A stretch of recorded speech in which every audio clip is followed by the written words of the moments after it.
Paris is hosting the next Summer 2024 Olympic Games. With over 15 million expected visitors over just a 2-week period, it could become the single largest event ever held in the country. From beach volleyball at the foot of the Eiffel Tower to horseback riding in the gardens of Versailles, Paris is getting ready to show off their cultural wealth to the entire world. But until then, the city still has a lot of work to do, and many are wondering if everything will be ready in time. I'm Regis, and today we'll look at Paris's insane Olympic preparations, the challenges it faces, and the impact the event will have.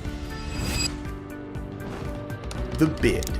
In 2017, Paris was competing with Hamburg, Budapest, Rome, and Los Angeles for the opportunity to host the 2024 Olympics. However, following a public referendum, Hamburg withdrew from the process and was soon followed by Rome, which faced financial difficulties. After a successful petition against the candidacy, Budapest also withdrew, leaving only Paris and Los Angeles as candidates. The two cities were then supposed to reach an agreement on which would become the host in 2024 and which in 2028. While Paris was prepared to push strongly against waiting another 4 years, Los Angeles was more open to the idea. This resulted in an agreement in which Los Angeles will host the 2028 Games, while the 2024 Games will be held in Paris.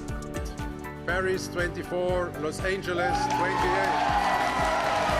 However, this is not the city's first time as a host. That was actually way back in 1900, when it hosted the second ever modern Olympics and allowed women to participate for the first time. The second time was exactly 100 years ago, when the Athletes' Village was first introduced, which has since become a major tradition. This time around, they're set to achieve multiple firsts yet again.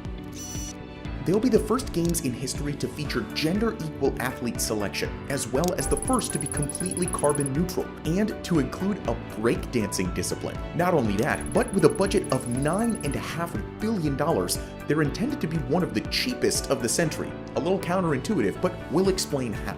While this budget has already exceeded the initial estimates by more than $2 billion, it's allegedly still under control. This is evident when compared to the previous game. For example, the 2012 London Olympics required over 6,000 budget modifications, increasing the initial cost of $3 billion to $11 billion. The current budget, on the other hand, is much more stable, having only required about 300 modifications so far.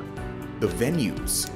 One of the reasons for this stable budget could be Paris's unique approach to selecting venues for the event. Almost all of the sporting events will take place in either existing arenas or temporary arenas set up in various locations. This strategy largely avoids unnecessary construction projects, which is also consistent with the vision of carbon neutrality. At the same time, it will allow the city to show the world its most beautiful places. And this is Paris, so there's quite a few of them. This will be most visible in central Paris, where both famous arenas and iconic sites will be used. On one hand, the Parc des Princes Stadium and the Stade Roland-Garros will host sports like football, boxing, and tennis. On the other hand, several temporary arenas will be set up throughout the city center's historical sites.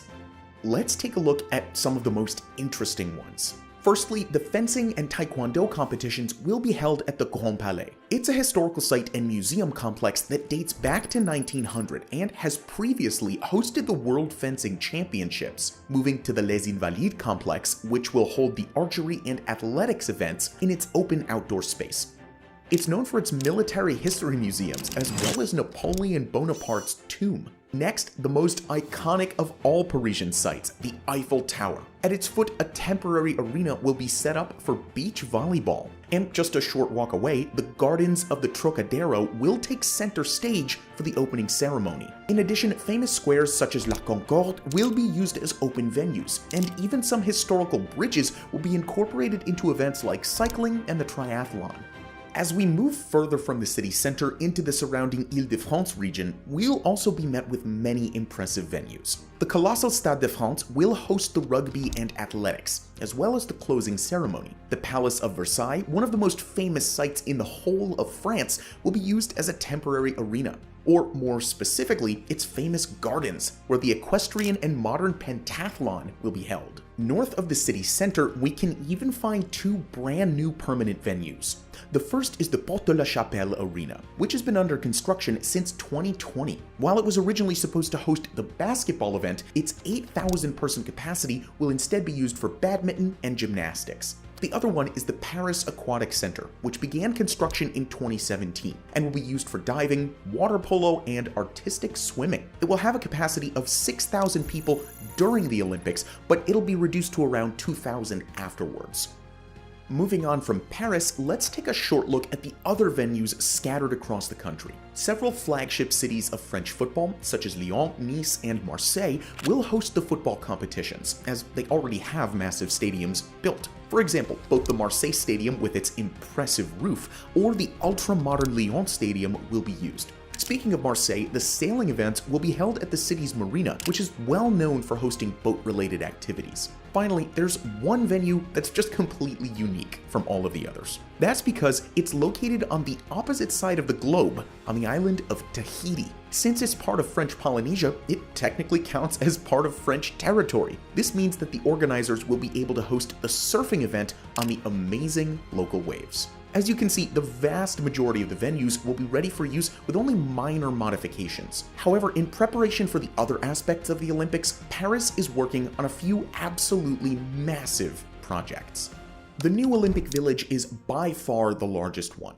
When this tradition first began in 1924, Paris only prepared a number of temporary wooden huts to house the athletes. As it proved to be a practical solution, which also brought athletes together, other cities continued with the idea, and the concept evolved significantly over the years. So unlike last time, Paris is taking a much different approach this time around. Instead of building a temporary settlement that would only serve the event, a massive urban development project has been launched. The new village will cover an area of 70 soccer fields, mostly in Saint-Denis, just north of central Paris. It will be able to accommodate all 14,000 Olympic athletes, allow them to be only 30 minutes away from the majority of the venues, and provide them with all of the necessary facilities. However, there's another specific reason for selecting Saint-Denis as the location. For a long time, this part of the city had quite an infamous reputation, mainly due to high crime rates and socioeconomic issues. The long-term goal of the village is to actually improve this situation and benefit the local citizens. After the Olympics, it'll be repurposed for residential use, offering spaces for 6,000 people and reshaping the area for the better. It was scheduled to be finished in late 2023, but there's been no update on its current status so far. Another massive project that's currently underway involves the Seine, the city's main river. But before we talk about that, we'd really appreciate your feedback in the comments down below. If you enjoy our content, make sure to subscribe to Top Luxury to not miss any future videos. But now, back to the River Seine, which is supposed to play a major role in the opening ceremony, with a giant boat parade and spectators watching from both banks. In addition, it's also expected to host the swimming marathon and a portion of the triathlon event, just like it did way back in the 1900 Olympics. However, due to rising pollution, swimming in the river has actually been banned since 1923. The primary cause of this problem is untreated wastewater, of which 1.9 million cubic meters were discharged in 2022, equivalent to 500 Olympic-sized swimming pools. While this is 90% less than it was 20 years ago, the amount of bacteria it produces still makes swimming unsafe. Paris has a very, very old combined sewer system that collects both wastewater from homes and factories and rainwater from the streets. As a result, during heavy rains, it can easily become saturated, resulting in floods. In such cases, much of the wastewater needs to be dumped directly into the river to avoid overloading the network, instead of being handled properly. So how the heck do the organizers intend to fix this issue so that people can swim in the river?